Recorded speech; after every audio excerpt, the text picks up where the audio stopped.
gentleman from Louisiana, Mr. Higgins, for his 5 minutes questioning. Thank you, Mr. Chairman. Mr. Smith, congratulations on your company's success. In fact, it's the very success of Microsoft that makes you such a big target, isn't it? That's certainly a part of it.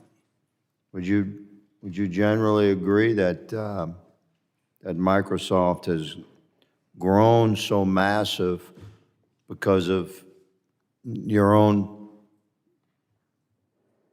technological advancements that you have driven from within your company, and because of the trust that has been extended to Microsoft products through the decades? Yeah, I think that's fair. I think success comes from many things, but of all of the factors that we place the most importance on, I would say earning and retaining the trust of our customers. Okay, So so we're in agreement, you and I. Yeah. Microsoft's a great company. Everybody in here has some kind of interaction with Microsoft. We really don't have much choice. So it's critical that this committee gets this right. And quite frankly, the American people, myself included, we have some issues with what has happened and how it happened and what has transpired since. And yet, there's no plan B, really. We have to address with you. It's what that means. Sometimes life comes down to, my dad used to say, there's always one guy. It's always one guy. And today, congratulations, I'm sir. the guy. You're the one guy. I get it. So I have a couple of difficult questions, and I apologize for any discomfort because I am a gentleman. Yeah. But again, you're the guy. Why did Microsoft not update its blog post after the hack? They call it's very fancy here, America, called an intrusion.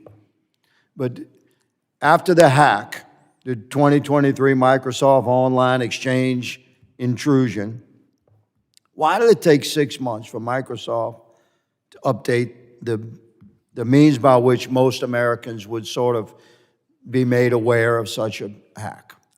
Well, first of all, I appreciate the question. It's one that I asked our team when I read the CSRB report. It's the part of the report that surprised me the most. You know, we had 5 versions of that blog, the original, and then 4 updates. And you know, we do a lot of updates of these reports.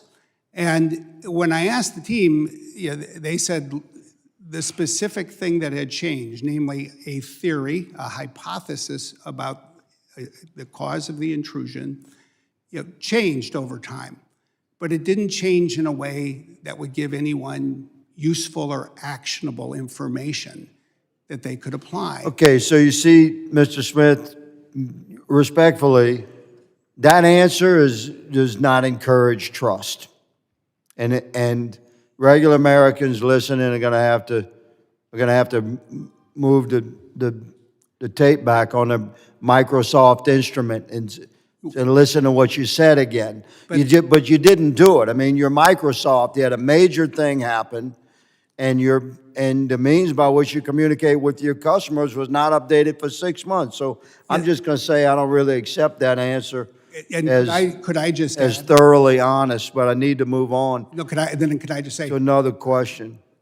I said the same thing, and we had the same conversation inside the company. Okay, I accept that you did. So, bigger question, China. I mean, you go to China, you meet with went to China. I guess you made many trips there. You're doing business there. That's fine. But you meet with Chinese Communist Party officials, and you reiterated Microsoft's support for helping the CCP achieve technological advancements. I believe this is your quote. I'm asking you to actively participate in the digital transformation of China's economy. I believe that was your statement, and my question is, doesn't it strike you as contradictory that you'd make that statement just months after China sponsored the attack that we're discussing? And I yield for your answer, sir.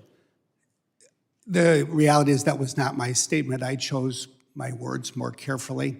That was the statement made by an official of the Chinese government, attributing it to So that was not your quote. let me just say, I was more careful and precise in what I said, and that was not my quote. So you find it as contradictory, or Sorry? you say that's not your quote, but was No, that I the mean, position of look, Microsoft? What I And said. my time has expired. I'm just trying to complete this answer. I thank you for giving me the opportunity. I explained in a meeting that there were areas where we thought it was appropriate and even important for us to be present and participate, but I did not choose or use the words. Okay. When I saw that quote appear, got I was like, reported. interesting. Thank you, sir. My time has far expired. I yield, Mr. Gentleman yields